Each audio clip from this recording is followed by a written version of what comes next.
Bismillahirrahmanirrahim. Alhamdulillahi Rabbil Alamin. Sallallahu wasallam ala al-Mustafa al-Amin Sayyidina Muhammad wa ala alihi wa upon our chosen Master Muhammad and upon Muhammad his folk and companions, all of them, and to our brothers and those whom we love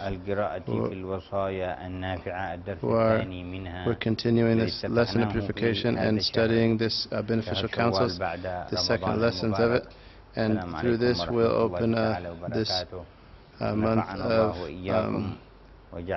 Shawwal. May Allah give us the benefit and make us of those who ascend and who receive the pourings of beneficence from Allah in every time and every state. We began with the introduction of a counsel of one of the counsel of Imam al-Haddad to one of his disciples, and then he said, may Allah, he said, know that the most worthy thing to be mentioned first in any counsel is to have fear of Allah, or wariness of Allah, taqwa of Allah. And it proceeded that giving counsel was from the character of the pious predecessors, and this was given, or this advice was given in two verses of the Quran, Surah Balad and Surah Asr. Allah said, then he would be from those who believed and performed pious deeds and gave good counsel with patience and mercy. Those are the people of the right hand. And he said in Surah Al-Asr, and Imam al-Shafi said, where are people from?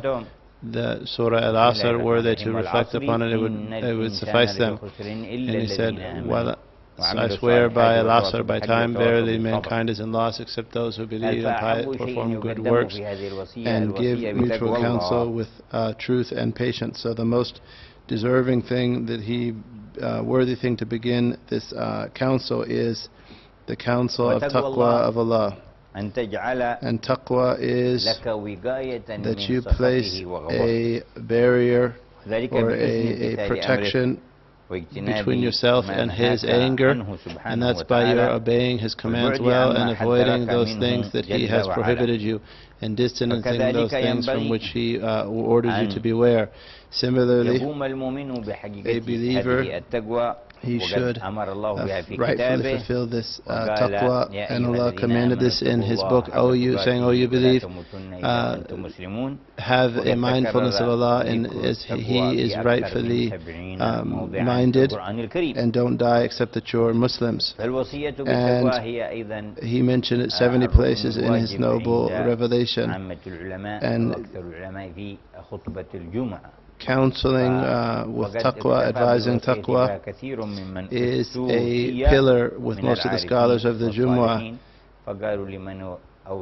And the knowers of Allah and the pious, when they would give counsel to those who sought counsel, they would say, we advise you to have taqwa of Allah.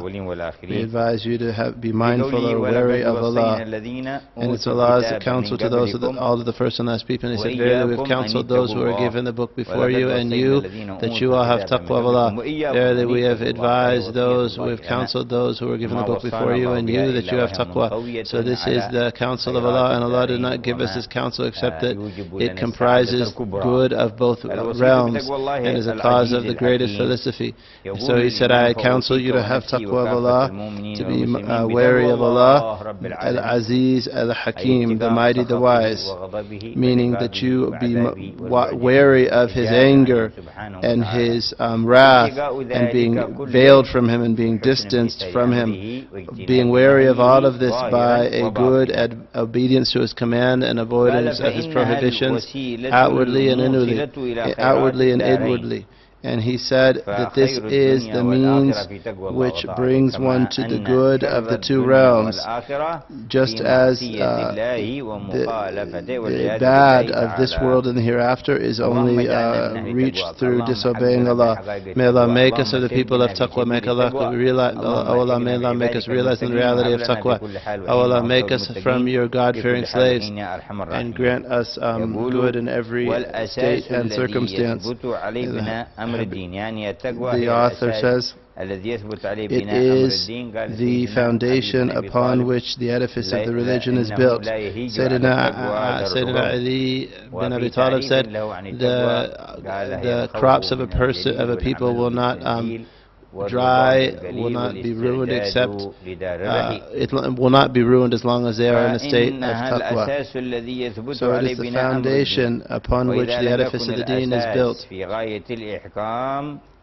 كان البناء عليه إلى الانهدام أقرب منه إلى التمام. And the author goes on to say, so if the foundation is not firmly built, the building is more likely to collapse than it is to be complete.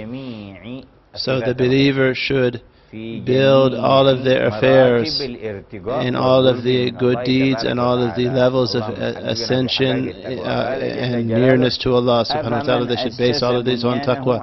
Allah said, as for the one who builds his building upon taqwa min Allah, is that better, or the one who builds his building on the edge of a precipice of fire? The author goes on to say, taqwa is of levels of taqwa. So from the levels of taqwa, so there are three. The first of the levels of taqwa is avoiding, being wary of disobedience and prohibited things. This is a binding obligation upon every believing man and woman. So through this, protecting oneself from anger and distance from Allah, that is by being wary, being mindful of avoiding sins and prohibitions that we place between us and sins, whether those be bodily sins or heart sins. We place a barrier between ourselves and those sins of an awe from Him. So we leave these sins out of love for Him, magnification of His command, humbling ourselves before His magnificence and desiring that which is with Him subhanahu wa ta'ala. He said, so this first thing of avoiding, being mindful, wary of sins, that is an obligation upon every believer. If we firmly establish this, then we are able to ascend to the second level. And the second level is being wary of doubtful things. Those things that are not decisively prohibited, and we don't have a strong supposition that they're forbidden. However, there's a possibility that they be forbidden. The Prophet ﷺ said, verily, the lawful is clear and the unlawful is clear, and between them there are unclear things that many people do not know. So if someone is wary of doubtful things, he has protected his religion and his reputation. And someone who falls into doubtful things falls into forbidden things, just like a shepherd that grazes his flock around a sanctuary. He will quickly fall into it. He said, does not each king have a sanctuary, and is not the protected area of Allah His prohibitions? So the kings have sanctuaries that they guard, and if someone enters it, they will be taken to task. So Allah subhanahu wa ta'ala, His guarded region is His prohibition subhanahu wa ta'ala. So then the third level, the second level is being wary of doubtful things, and this is a mindful scrupulousness, or safeguarding scrupulousness. And the companions of the Prophet ﷺ said we would live 9/10 of that which is permissible out of fear of following into what was forbidden. And the Prophet ﷺ said, someone does not reach the level of someone of those of taqwa until he leaves that which is without harm out of fear for that in which there is harm. And أن الواجبات جعلها سياج من المندوبات والمستحبات فالحريص على المستحبات. And Allah made a border around the obligations and a border around the prohibitions. So the border around the obligations is the recommended sunnah works. And there is a border around the forbidden things, and that is the offensive things, the makruhat. So someone who does the recommended things and avoids the offensive things, they're far from leaving obligations and falling into prohibitions. He said, however, someone who goes very close to the sanctuary, very close to the protected area, he's likely to fall into that. So someone is not mindful of doubtful things and offensive things, makruhat, he's likely to fall into forbidden things. So the first level was avoiding, being wary of sins and prohibitions, and the second is being wary of doubtful things. An example of that is something that's a difference of opinion about its prohibition, or that some of the scholars said it was prohibited, or that which one anticipates that it is forbidden and it has a clear doubt about it. So that is of the second level. That is the second, avoiding those things, doubtful things, is the second level of taqwa, ash-shubuhat. And then the third level was being wary of superfluous, permissible things, excess permissible things. And by this he said, I mean things which are only used for the purpose of fulfilling one's desires. So for this reason the person should use permissible things with the intention of aiding oneself in performing acts of obedience that would aid him in performing pious deeds and avoiding doubt things and forbidden things. So he called this a true abstinence, or an indifference to the world. So the author mentioned Allah's good pleasure be upon him, tabaraka wa ta'ala, these three levels, and said about this third level of abstinence as zuhud, or you could say indifference to the world. He said it is zuhud, abstinence, or indifference to the world, if the person feels comfort and is enthusiastic about abstaining from these things. And it's forced abstinence, tazahud, if one experiences aversion and must strive to attain it. So he leaves excess permissible things out if he dislikes it and it's difficult for his ego, it's difficult for himself. So this isn't called zuhud, this isn't called an abstinence, a true abstinence or an indifference to the world, but someone who's acting that way. So someone who acts that way is likely to become that way, just like knowledge is through seeking to learn, and patience is through striving to have patience, acting to have patience. So if someone emulates those who are abstinent and draws nearer to their attributes, he's likely to be given those attributes. Similarly, the one who's patient, who endures adversity, or he endures harm, or going without that which he likes. He goes without that thing that he likes with a meaning of good pleasure and tranquility. This person is truly patient. He truly has sabr. However, the one who difficultly endures this, that's called mutasabbir, someone who's acting patient. And similarly, someone who has learned as opposed to someone who's trying to learn.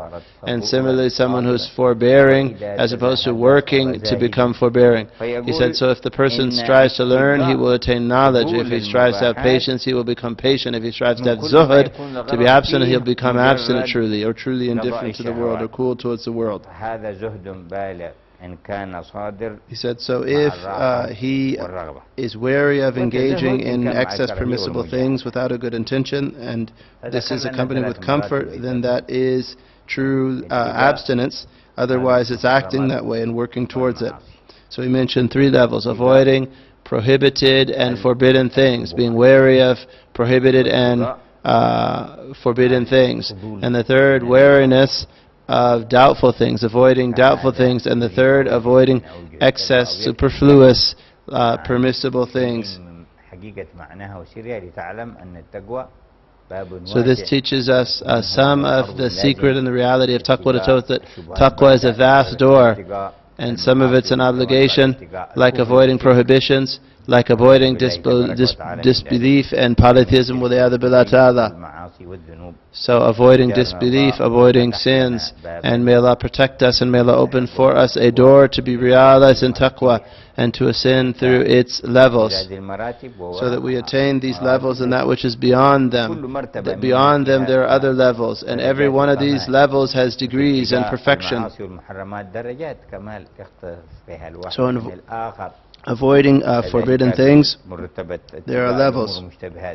And also the level of avoiding doubtful things, there are levels of scrupulousness. And in avoiding excess permissible things, there are also degrees. And Allah is well aware of what we do. And then He mentioned something that's the foundation of taqwa. He said, everyone that is wary of any of the creatures, of the creation, or he avoids something out of fear from them or desire for them, then he's being wary of creatures and he's not wary of Allah. He's not having taqwa of Allah. So someone might perform some obligations or leave some forbidden things due to some other desire, some other objective other than magnifying Allah and seeking Allah's good pleasure. Everyone who is wary of something for the sake of creatures, out of fear of them or desire for them, then this person is wary of the creatures and not wary of Allah. Allah says, verily only, or no, excuse me, the author says, verily only the one is only wary of Allah who has wariness from Him, seeking His good pleasure and desiring His reward, and out of awe and fear of His punishment. So he leaves for Allah, things for Allah, abstains for Allah's sake, and acts for Allah's sakes. So this affair is not merely connected, it's not merely based upon fulfilling commands and avoiding prohibitions, but that be based or performed with ikhlas and out of magnification of Allah and love of Allah, and ikhlas is sincerity. And when this is a great matter and it's a key for to all good in this world and the next, he indicated some of the results of this taqwa. And the author goes on to say, if someone masters the station of taqwa, becomes upright and worthy of the knowledge of inheritance, this is the direct knowledge, ilm ladunni, which Allah the Exalted casts into the hearts of His awliya. He said again, whoever masters the station of taqwa becomes upright and worthy for the knowledge of inheritance, that knowledge which was inherited from Allah's Messenger sallallahu alaihi wasallam. And the reality of this knowledge is not merely knowing the laws of the sacred law, of the Sharia. He said that knowledge is a trade that both the pious and corrupt can be good at, can excel in. He said, however, the knowledge of inheritance is that what the author indicated here by saying this is the direct knowledge, ilm ladunni. May Allah give us a vast portion of it. And from the dua of Sayyidina Shaykh Abu Bakr bin Salam, Oh Allah, I ask you for direct knowledge from you, ilm ladunni, and the pure drink and a pleasant state. Allahumma inni as'aluka al-ilma ladunni wal-mashrab as-safi al-hani. اللهم إني أسألك العلم اللدني والمشرب الصافي الهني يا وهاب يا غني. اللهم إني أسألك العلم اللدني والمشرب الصافي الهني يا وهاب يا غني. That's the dua of Shaykh Abu Bakr bin Salam, asking for this knowledge, and everyone who's attending the lesson has ijazah to read it. So again, the author said this person who masters this level of taqwa, he becomes worthy of knowledge which is in inheritance. And he said it cannot be encompassed in books. It's not contained in pages and scrolls, but rather it is light which is cast into the hearts. And he said this knowledge is also not achieved through lessons, through studying books and reading in them and taking from sheikhs, without developing the aptitude to receive this knowledge through having taqwa. And Allah has withheld this from the people of egos, and He means by those of darkened souls. He said, I mean by those with darkened souls who are in love, passionately in love with cultivating their desire for food, sexual fulfillment, and clothing. And he said that they're busy with that which they desire, and they don't know the greatness of their Lord, and they don't seek Him well, and they don't stand at His door, they don't wait at His door, and they don't stand in His court. Even if they perform some good deeds, their hearts are attached and passionately in love with taking care of their food and drink and clothing and sexual desires. So one must have complete presence. No, he said how would they have a complete presence, and how would they attain this knowledge? He said Allah has prohibited for those of egos, meaning darkened egos that are busy with food and clothing and the desire for sexual fulfillment. He said they're busy and they're focused on things that connect to their desires and their caprice. So their objective in life is supplying these appetites and living out these desires of theirs. These are slaves of their own egos. They're not people of worship of Allah Tabaraka wa Ta'ala. And he said, and to this direct knowledge, Allah indicates, this direct knowledge is indicated by His saying, exalted is He, have taqwa of Allah and Allah will teach you. And this direct knowledge is a fruit of acting upon the first knowledge, which is the knowledge of the rulings of the sacred law, the knowledge of what is forbidden for us, what we are obliged to do, what is permissible, the knowledge of how to perform permissible things with a pious intention, and how we make this into the sphere of things through which we draw nearer to Allah through good intentions, and us leaving excess permissible things. That has harmed most people. He said, so amenities that people want, they become passionately attached to, and these things cut them off. They make some of them cheat or lie or scheme in order to acquire wealth in a forbidden way. Some of them might steal.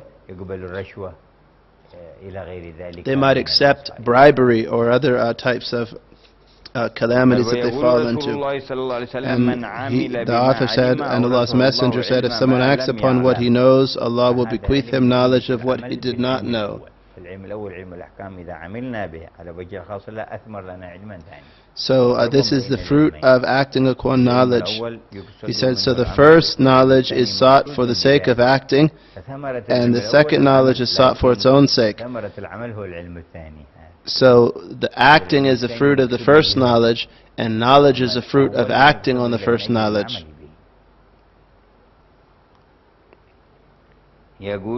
So the author goes on to say, so this is the fruit of acting upon the knowledge which is derived from the book and the sunnah, that is pure from the impurities of the ego and caprice, and observing other than Allah subhanahu wa ta'ala, and you perform these works while having taqwa and avoiding making claims.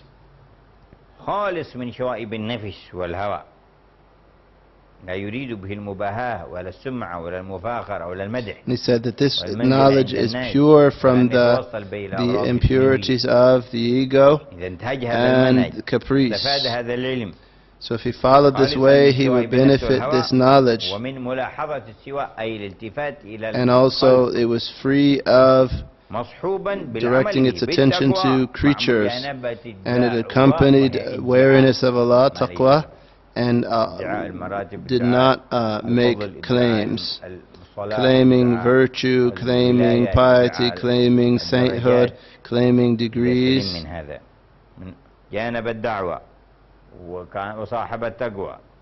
If he avoided making claims and maintained a state of taqwa and did not observe others and was pure from the impurities of the ego and the hawa, acting on this knowledge that was benefited from the book and the sunnah, so then he would comprehend these knowledges this knowledge which is direct knowledge. He said, as for the first knowledge, both a pious and a corrupt person can excel in it. Even a disbeliever could memorize this knowledge, that first knowledge.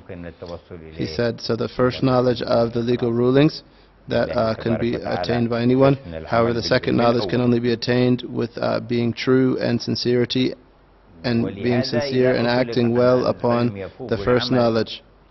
So when a knowledge which excels action is mentioned, he said that the first knowledge that he talked about, the knowledge of the rulings of the sacred law, that's not what surpasses action, because it is only sought to act. But the second knowledge is direct knowledge from Allah, this knowledge of inheritance. That is the knowledge which is the fruit of acting on the first knowledge, and that is what surpasses the action itself.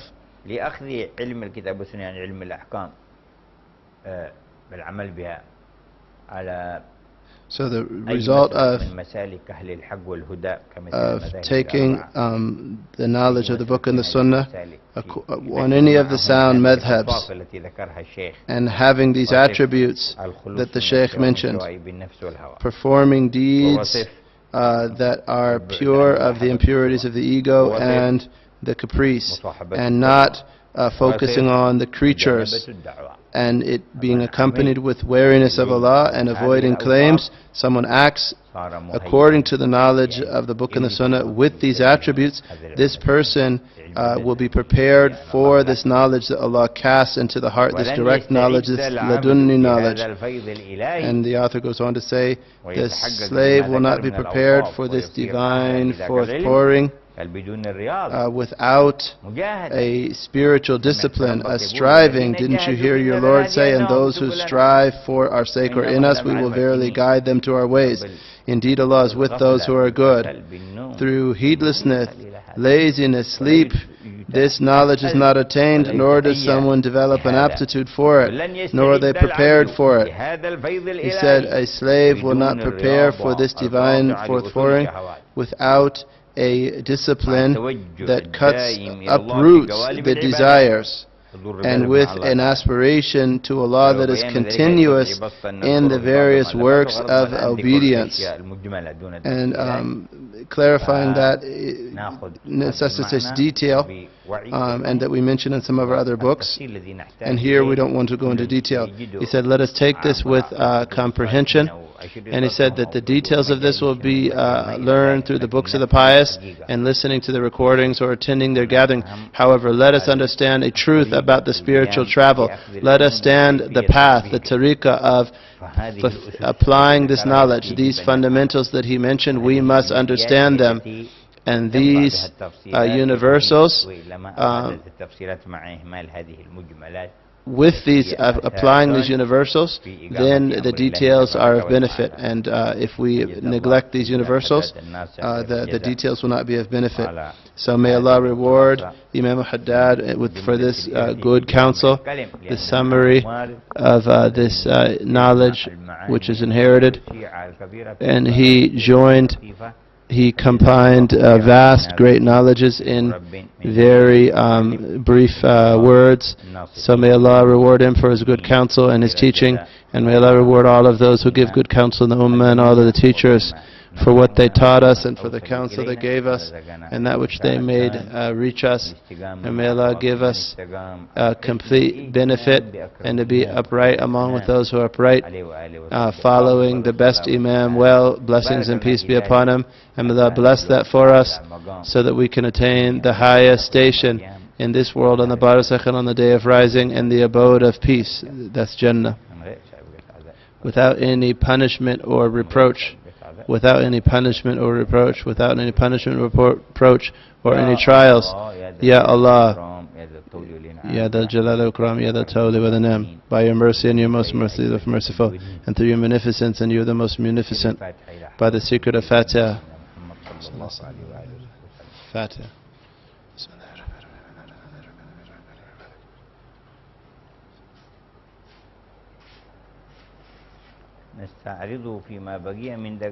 In the remaining moments, we'll answer some of the questions that have come from those who are following this live transmission of this lesson.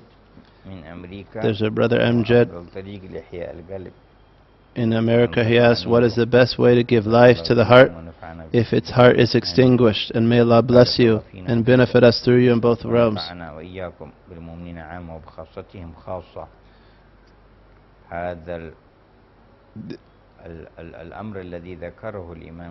He said what Imam Haddad mentioned of taking the knowledge of the book and the sunnah with these attributes that he mentioned, this is the path to give life to the heart. And also remaining in a state of dhikr. And he indicated a summary relating to this that we should be aware of. How do we prepare ourselves for this divine forthpouring? By a discipline that uproots the roots of desires and a continuous aspiration to Allah through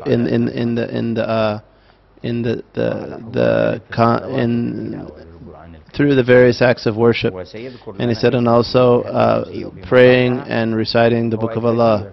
And he'll mention many benefits in this regard through which the hearts are given life. He said, so having a strong attraction to Allah's Messenger, who Allah chose that he be our Prophet and teach us and purify us and make us reach him, the heart being attached to this Mustafa.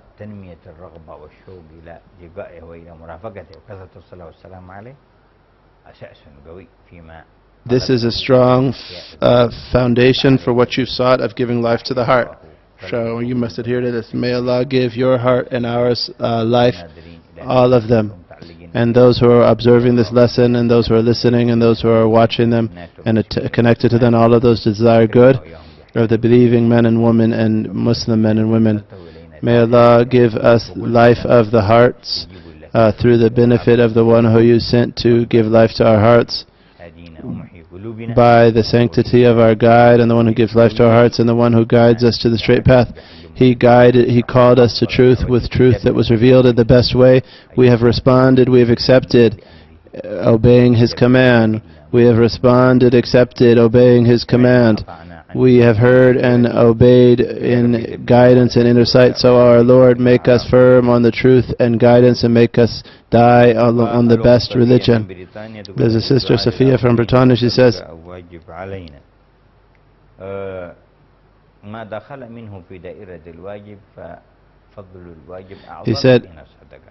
he said,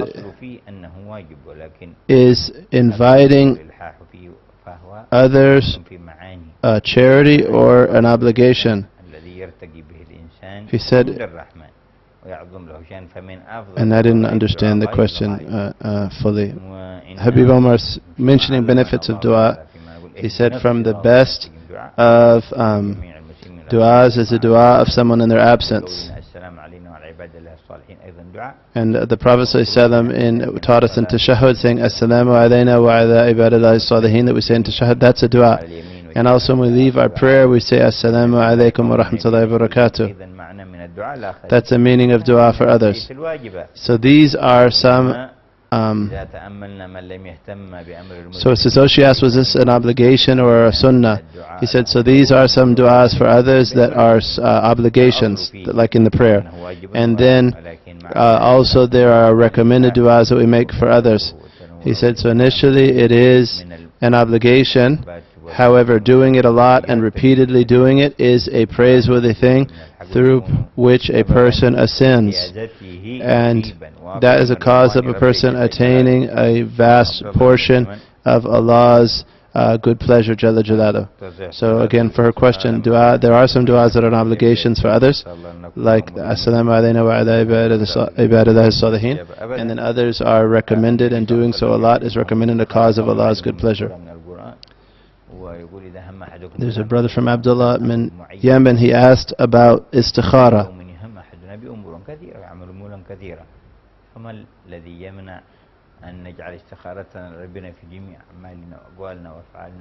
He said, is it valid for us to make a general istikhara at the beginning of each day? And Habib Omar said, what is, and he said, or is this a bid'ah? And Habib Umar said, what is the prohibition of making istikhara, a general istikhara each day? And he said, many of the pious would do istikhara every day when they prayed duha. And some of them saw that every day in the sacred law's terms begins with Fajr. So in his Sunnah Fajr, he would make his istikhara there. So that, and Habib Umar said there's no prohibition of doing a general istikhara, just as it is done in specific, for a specific affair. If a believer wants to do something important, he should make a specific istikhara, and in each of his days and nights, he should be doing istikhara, seeking to be guided to the good from Allah and that which is more beloved to him, and that he allow him to avoid things that are bad. So he can do istikhara every day and every 24 hours in istikhara. And some said, some of them did an istikhara in the morning and in the evening. So they would, in the sunnah of Shuruq or the sunnah of Fajr, and also the sunnah of Maghrib, they would do in every day and every night an istikhara. So in every day there is a meaning of the servant casting himself before Allah, acknowledging his incapability in his knowledge and his understanding and his own choice. So he would seek the good guidance of his Lord. And no one who sought istikhara failed.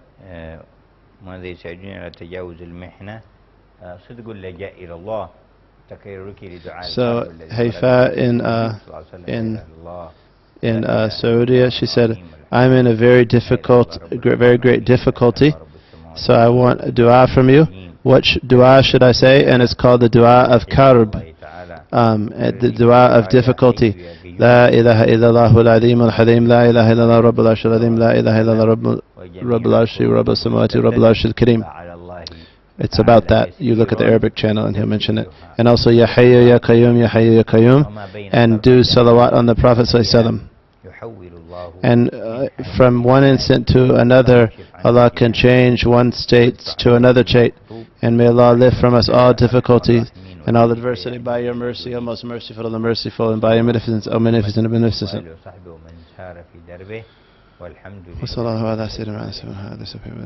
And send blessings and peace upon the Prophet Muhammad and his folk and companions and those